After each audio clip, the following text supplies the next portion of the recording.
Welcome आज के हमारे इस वीडियो में। आज इस वीडियो में हम बात करेंगे डीपीएफ की। डीपीएफ जो है वो सूट पार्टिकल को और रिफाइन करने में मदद करता है। सूट पार्टिकल का जो सूट पार्टिकल जो इंजन में से निकलते हैं, जो काला काला आप देखते होगे कार्बन जो है निकलता है, उसको जो है कम करने में मदद करता है। डीपीएफ जनरली कैटालिटिक कन्वर्टर के बाद में या कैटालिटिक कन्वर्टर से पहले लगा रहता है।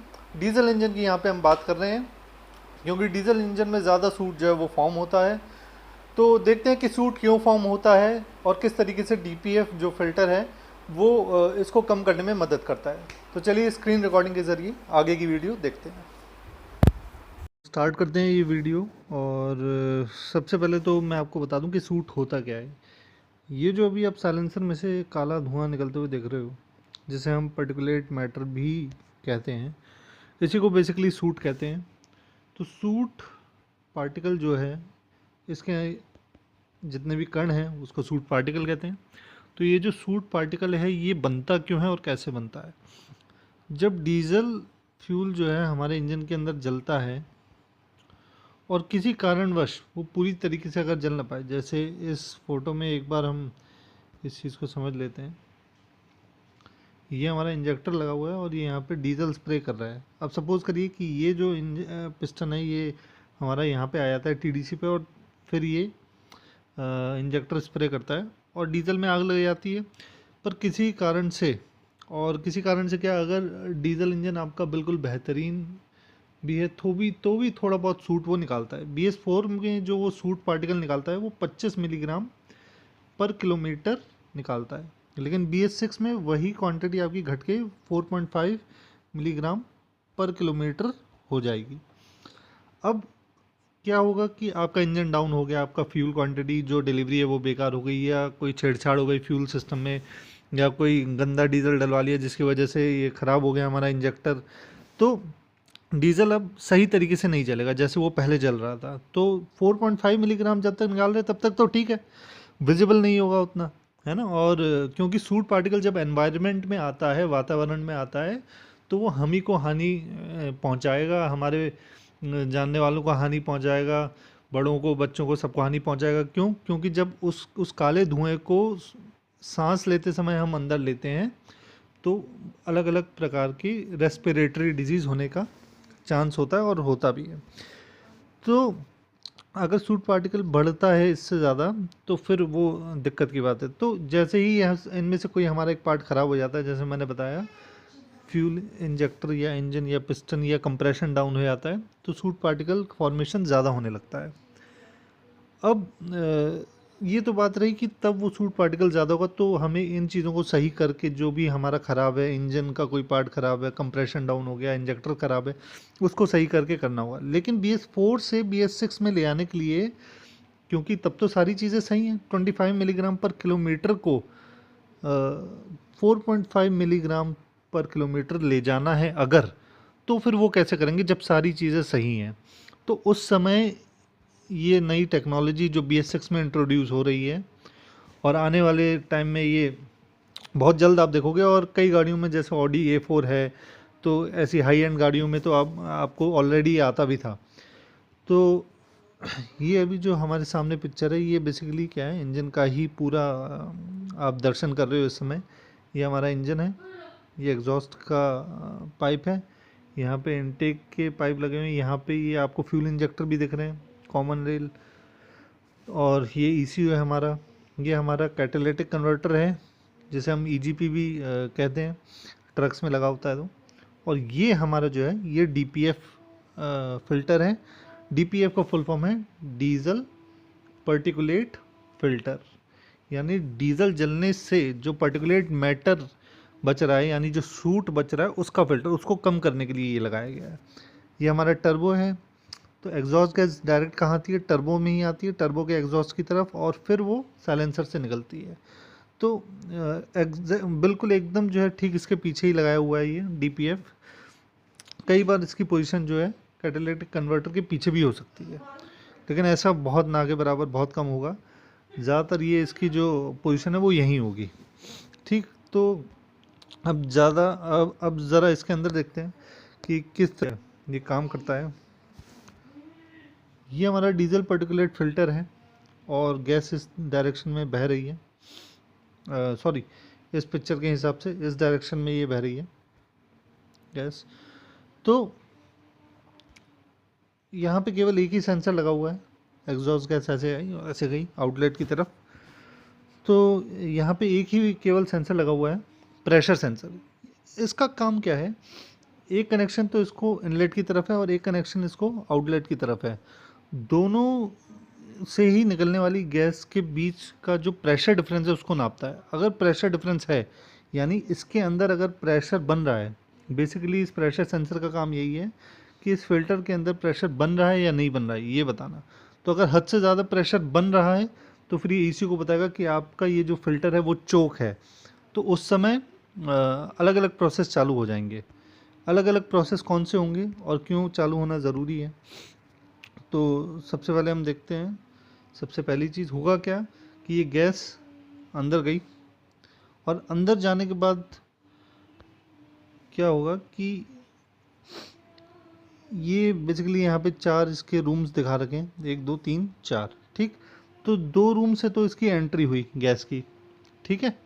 और बाकी के जो 2 रूम खाली आप देख रहे हो वहाँ से इसकी एग्ज़िट है, क्योंकि यहाँ से एंट्री हुई। अब इसके बाद इसके पास रास्ता नहीं है, तो ये जो छलनी है, क्योंकि इसका जो स्ट्रक्चर होता है वो बिल्कुल मधुमक्खी के छत्ते की तरह होता है, तो ये लाइन जो है उसकी, ये मैंने बस एक आपको छोटा सा सेक्शन दिखा रहा हूँ इसका। एंट्री हुई यहाँ से और यहाँ से, और ये जो लेयर येलो कलर की आप देख रहे हो ये फ़िल्टर है, ठीक। अब क्या होगा कि यहाँ पे आप ये जो ब्लैक ब्लैक कलर के ये जो स्पॉट्स देख रहे हो ये इसका सूट पार्टिकल है, ठीक। तो सूट पार्टिकल के अलावा जो गैसेस हैं वो क्या होंगी, यहाँ से फ़िल्टर होकर के बाहर की तरफ निकल जाएंगी इस रास्ते से।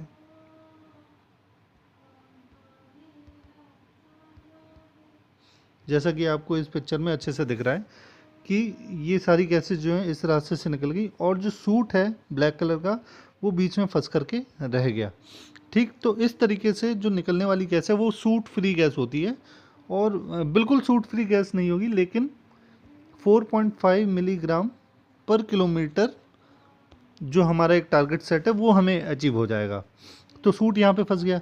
अब ध्यान देने वाली बात यह है कि अगर सूट यहाँ पे इसी तरीके से फंसता रहा, इसी तरीके से जमा होता रहा यहाँ पे, तो एक टाइम ऐसा आएगा जब सूट बिल्कुल जो है इसमें भर जाएगा और जो गैस आएगी वो अटक जाएगी, और उस समय ये चोक हो जाएगा। तो प्रेशर जो इसका सेंसर लगा हुआ है, प्रेशर सेंसर, वो इसी को बताएगा कि ये चोक हो गया, ठीक। तो जब ये 45% चोक हो जाता है, एक ये स्टैंडर्ड वैल्यू है कि 45% चोक जब हो जाता है तो इसके रीजनरेशन का प्रोसेस चालू हो जाता है, ठीक। अब रीजनरेशन क्या है, रीजनरेशन प्रोसेस में ये होता है कि अंदर जो सूट है उसको जला दिया जाए। अब वो सूट कैसे जलेगा, सूट पार्टिकल के जलने का जो तापमान है वो है 600 डिग्री सेल्सियस।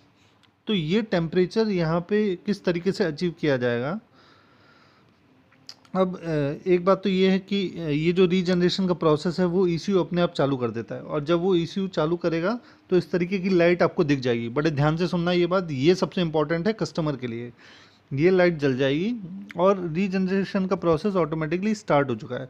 अब ये लाइट जो है ब्लिंक करने लगेगी। अब अगर आप गाड़ी को चला रहे हो तो आपको गाड़ी को 60 किलोमीटर पर आवर की स्पीड पे चलाना होगा जब तक ये लाइट ऑफ ना हो जाए। लगभग आधा घंटा लग जाएगा उसमें, क्योंकि अगर आपने गाड़ी को इसी बीच में रोक दिया तो फिर आपको दोबारा से ये प्रोसेस चालू हो जाएगा। अभी तो गाड़ी चल रही है, आप इसको कंटिन्यू कर सकते हैं, और गाड़ी अगर आपने बीच में रोक दी तो ये एक आध बार ही आपको चांस मिलेगा कि एक बार और आप इस तरीके से करके इस लाइट को बुझा सकते हो, क्योंकि रीजनरेशन तब कंप्लीट हो जाएगा। अब रीजनरेशन कंप्लीट नहीं हुआ, आपने इसको बीच में ही रोक दिया। ऐसा अगर आप लगातार करते रहे तो फिर आपको ये गाड़ी जो है सर्विस स्टेशन पे ही ले जानी पड़ेगी। वहाँ पे वो रीजनरेशन जो है DPF रीजनरेशन स्कैनर लगा करके फिर किया जाएगा। अब DPF रीजनरेशन स्कैनर लगा के किया जाए या बिना स्कैनर के किया जाए, उसका तरीका यही है कि अंदर का तापमान जो है वो 600 डिग्री सेल्सियस तक पहुंच जाए ताकि ये उड़े आए, ये जो सूट पार्टिकल है वो जल जाए। अब ये तापमान बढ़ेगा कैसे, देखो ये हमारा जो है इंजन है, और यहाँ पे ये सब जो लिखा हुआ है इसको इस पे अभी आप ध्यान मत देना, ठीक। ये अच्छी पिक थी तो मुझे लगा बेस्ट सूटेड है इसके लिए। तो बेसिकली होता क्या इंजन में, 3 फायर होते हैं या 5 फायर होते हैं। सोलेनॉइड टाइप है तो 3, और इंजेक्टर की बात कर रहा हूँ, और पीजो टाइप इंजेक्टर है तो 5, ठीक। ये 3 फायर कौन से होते हैं? प्री इंजेक्शन होता है जो मेन इंजेक्शन से पहले होता है, कितना पहले, लगभग 5 डिग्री पहले। फिर आता है मेन इंजेक्शन, और फिर आता है पोस्ट इंजेक्शन, ठीक।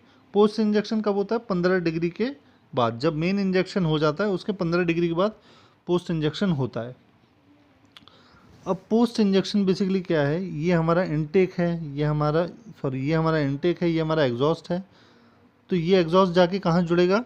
ये एग्जॉस्ट जाकर के आपका जुड़ेगा टर्बो, और टर्बो से फिर डीपीएफ, यानी ये भी कह सकते हैं ये एग्जॉस्ट हमारा डीपीएफ से जाकर के जुड़ता है।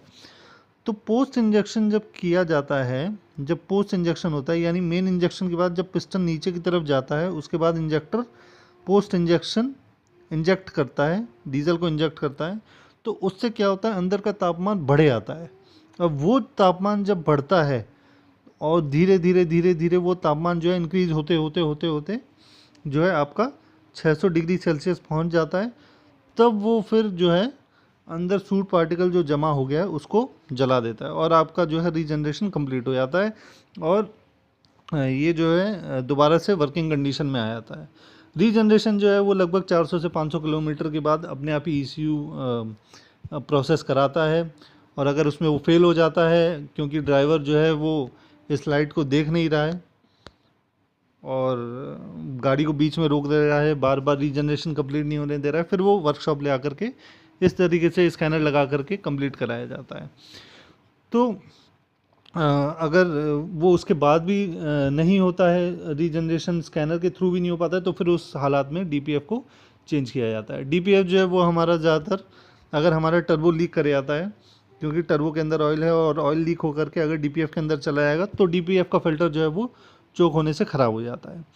तो ये कहानी है डीपीएफ की। अभी तक ये कुछ ही गाड़ियों में लगा हुआ मैंने देखा है। फ्यूचर में ये भर के आने वाला है डीजल गाड़ियों में, और इसके लिए हमें अभी से तैयार रहना होगा एक मेंटल स्थिति पे कि इस तरीके से भी चीज़ें आएंगी, और कस्टमर को थोड़ा सा चैलेंज जो है उसमें झेलना पड़ेगा। तो आशा करता हूँ आपको वीडियो पसंद आई है। अगर आपको कोई बात समझ में नहीं आई हो तो कमेंट के ज़रिए आप पूछ सकते हैं। Thank you.